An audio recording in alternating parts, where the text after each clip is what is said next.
Wag nang paligoy-ligoy pa. Let's fly and go with AirAsia. Kasama tropa o pamilya o mag-isa. Let me know kung saan gusto. Malapit man o malayo.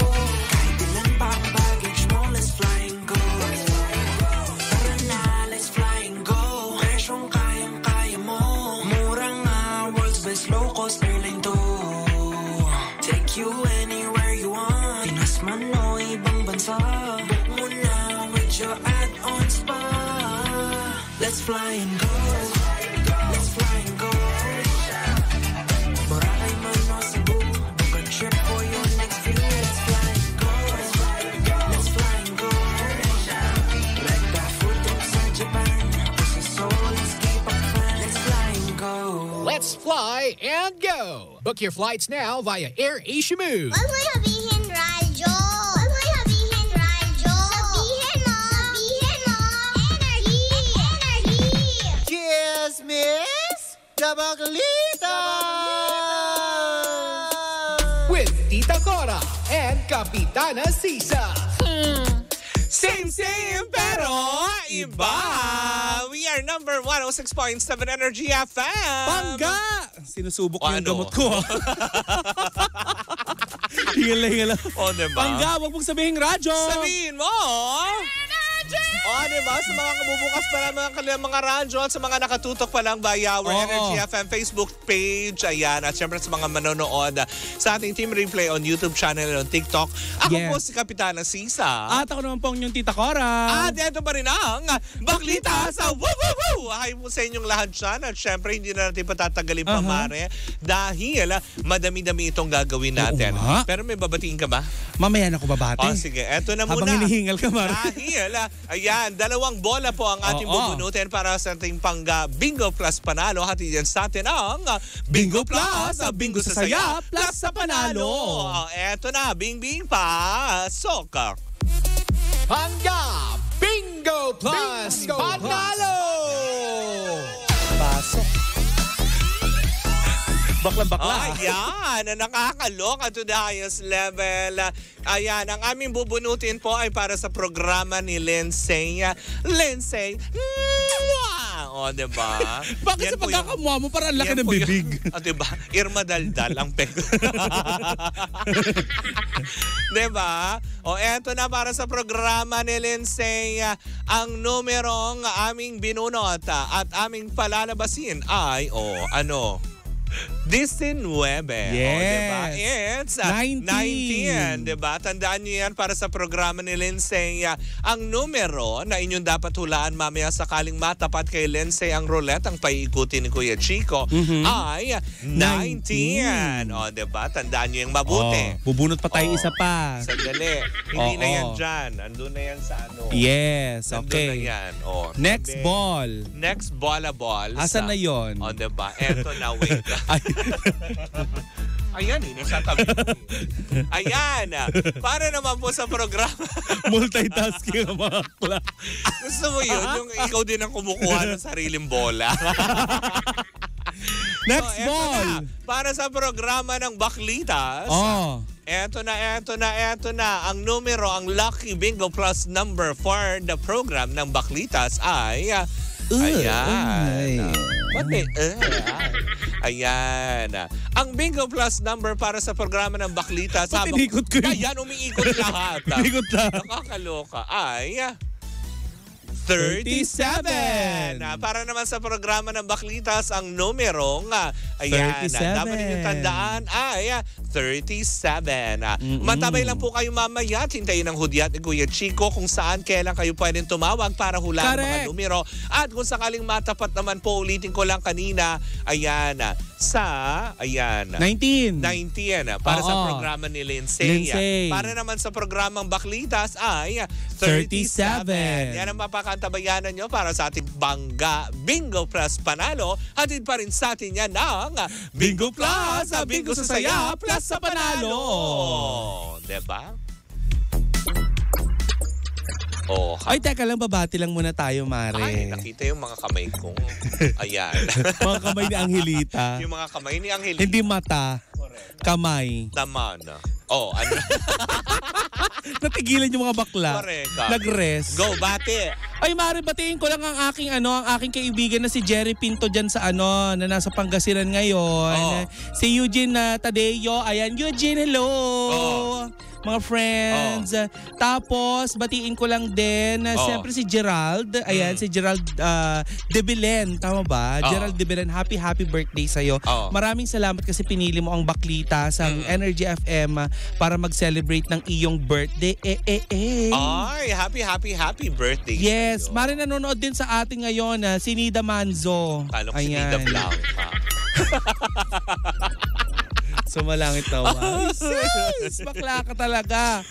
Ay, Mare, eto pa. Pasalamanan ko lang din. Hiningal ako sa papasasalamat.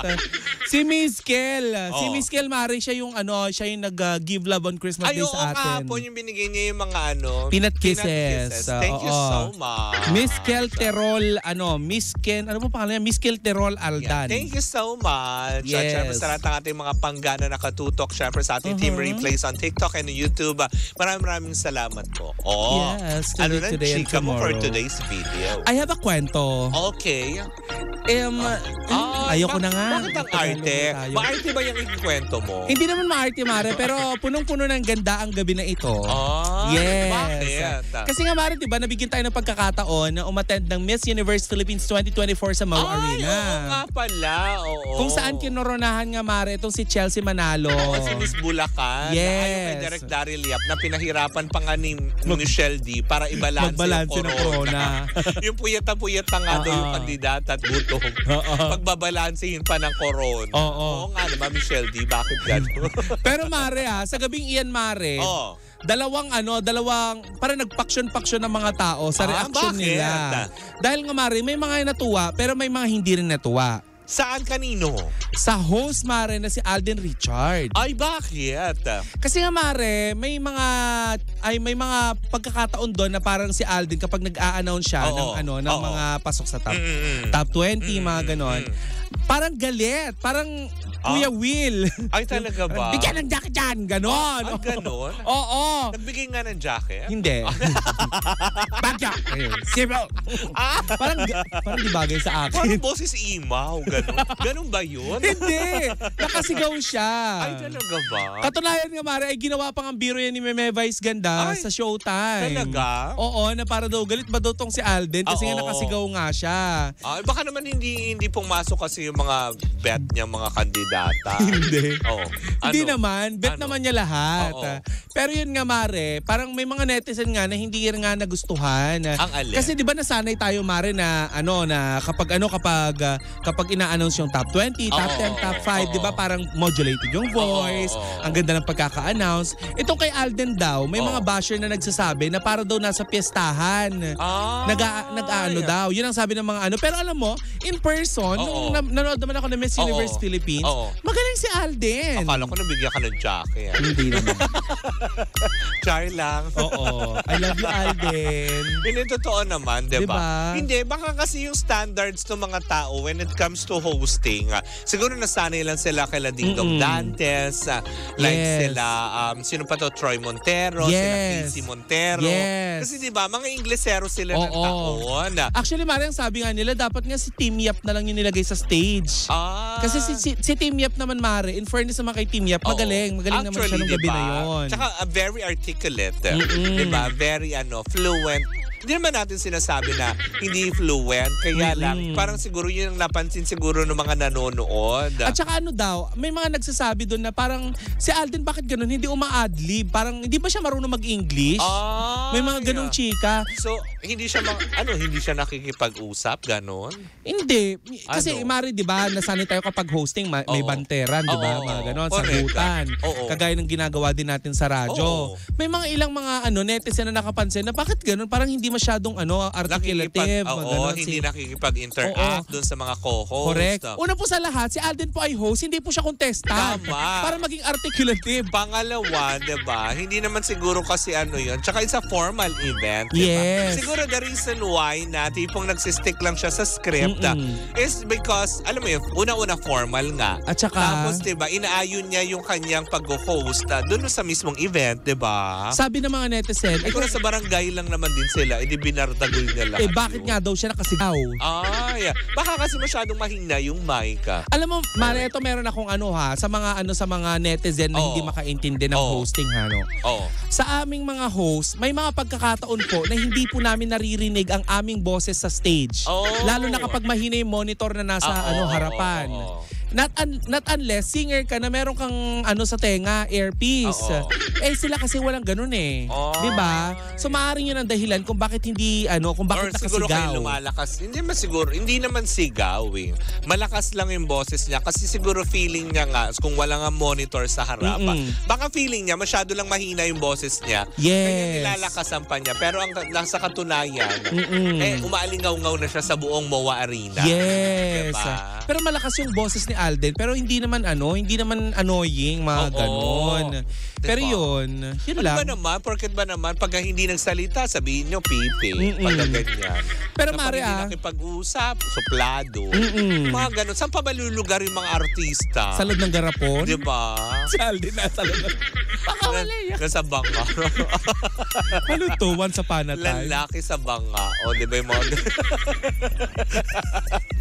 Hindi. Kasi kumbaga parang, is this the first time ba na nag-host siya ng ganyang pageant? Hello, ba nga gano'n? Ay, hindi. Siguro, hindi natin alam. First time ba to? Comment down below. First time niya yata sa mag-host. Oo, ng sa Miss ganitong Universe. kalaking pageant. Prestigious. Kasi usually, ang alam ko, naalala ko, insider nag-guest sila kasi nagse-serenade ng mga diba, kandidata. Yes. Yun yung mga parang, yung natatanda ko. Pero for hosting, baka naman kasi talagang alam niyo yun na ako maaaring pakiwari ko, si Alden, parang siguro kabado, di ba? Kasi maaaring nasaksihan naman natin, nanood naman tayo ng Bingo Plus Night, di ba? Parang feeling ko pag nasa stage si Alden, parang kabado. Siyempre, ganda man na sino, diba? diba? Kabado lang naman siguro. Huwag nyo namang i-judge. Balikan natin ilang taon na nakakalipas. Diba si Miss Tony Gonzaga, nag-host din siya dati ng Binibining Pilipinas. Naalala mo yun, Mare? Diba? Yung nabash-bash din siya dahil nga nagpapatawa siya. Diba? Very kanal yung mga joke. Diba? I'm expecting chu-chu-chu-chu-chu-chu. So, what do you expect? Mga ganun-ganun siya. Tapos kinakanta niya ng chandelier yung hikaw. Loka-loka din si Tony, no? Yung mga ganun kasing diba? Yung mga tipong ganun, para lang hindi kabahan yung mga contestant. Yes. Para kahit paano, mabigyan mo din ng parang tipong motivation. Kaya, sa mga hindi natutuwa. Hindi yung rice ni ni Balbakwa. Balbak? Sino nga yun? Si Randon Labador. Ayun. Bakit mo naman tinawag na Balbakwa? Nawala na sa isip ko. Ano to, baka? Diba? Yung mga di ba baka yung Balbakwa? Talaga ba? Oo. Baka pala. Baka. Luto ng baka yun. Okay. Sa Iloilo. Tama ba? Ano luto yun? Gisa-gisa? Hindi. Sinabawan yun. Okay. Oo. May alam po akong masarap magbalbakwa. Okay. Oo. Kasi ang alam ko lang paano balasahin. Ganun ba? Madyongera. Oo. Diba? Nakakaloka. Ano na? Pero yun na nga, Mare, hindi naman natin may aalis sa mga netizen na manibago. Diba? Siguro naninibago lang. Hindi, oo naman. Diba? Huwag nyo namang dustahin yung tao dahil sa hosting niya. Tsaka unang-una, ang tanong ko dito, bakit may mali ba dun sa mga ginawa niya? Wala. Di lang siguro nila gusto yung hindi nakakapag-modulate daw ng boses. Yung mga ganun. Nasanay kasi tayo sa sobrang formal na formal. Hello, sa itsura niya, hindi naman niya kailangan ng umarte. Diba? Very perfect yung kanyang suit that night. The way he speaks, I think it's okay. Yes. Diba? Can you rate it from 1 to 10? To me, it's a 9. Yes. Why 9? Kasi kumaga parang there's no such thing as perfect. Diba? Hindi ka naman si Lord eh. Si Lord lang ang perfect. Ito Mare nanonood ngayon si Alden. Anong pwede mong kantahin para kay Alden? So it's you I've been waiting for so long. Kala mo ikaw ano? Wala hindi. Taka lang yung cellphone na iabot. Uy, may ganun ba? May ganun ba? Yung cellphone? Oo, sige na. Talaga? Sino yun? Wala! Sino nga yun? Abot ko nga yung lyrics. Ay, siya yun? Oo. Sa cellphone pinanonood? Hindi, doon nila Ayaw na! Magpaalam tayo Friday na. Pag-usapan natin yan. Ano na lang ang kakantahin mo para sa Miss Universe Philippines? I would name the song Raise Your Flag because I stand here not as one but 104 million Filipinos. Together with the silver linings. With the silver spoon. Utensils.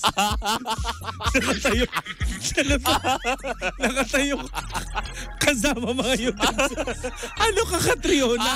Kubiertos ka. Ay, nako. So much na kita kinakaya, bakla ka. Playtime lang mga bakla. Hindi na naman seryoso. Diba? Hindi, wala lang. Nasanay lang talaga siguro tayo dun sa mga stereotype na nakikita natin na pagdating sa mga hosting is, alam mo yun? Alam mo, sa gabing iyan, ang hayop talaga ng gabi na yan. Talaga ba, bakit? May hayop. Hayop ang performance ni Marina Summer. Oo, diba? Grabe. Opening number ata yun, diba? Oo. Yung I'm a Filipina. Alam mo, Mare, tatayo na ako sa kinauupuan ko. Akala ko may nanalo na. Ang galing. Iba pala ang dating ng Marina Summer. Fair. So, nangyari sa RuPaul's Drag Race. Diba? Kaya pala ang dami palang nadismaya. Siyempre, diba? Alam naman natin, pagka ganyang Asian, lagi namang may discrimination sa atin Diba? Anyways, so Natahim. Nainis yung mga bakla. Anyway, so much to that. Happy Friday po sa inyong lahat. Happy Friday, Mars. Maraming salamat. Happy Friday din sa iyo. Inuna mo pa sila kaysa sa akin. Danwell, baka naman yung pagkain namin. Nag-reply na ba sila? Di nga yata sila nagre-reply. Danwell, baka naman yung pagkain namin. Oo. Diba? Magbabayad naman po kami. Oo nga. Wala nga shipping discount. But anyways, muli po ako sa Kapitana Sisa. At ako naman yung Tita Cora. And we are still same pero iba. Tuloy-tuloy pa rin po ang ating tugtugan. Siyempre dito po lamang yan sa number 106.7 Energy FM. Pangga, wag mong sabihin radyo. Sabihin mo.